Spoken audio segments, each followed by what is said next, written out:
Buranın yöresel adı Gırnauk. Yani aslında Girlevik Şelalesi.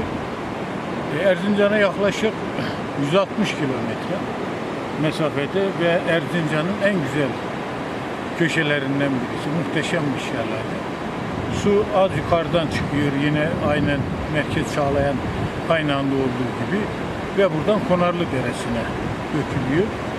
Erzincan'ın bakir bölgelerinden birisi. Erzincan'da yaşayan herkesin aslında bunu görmesi lazım.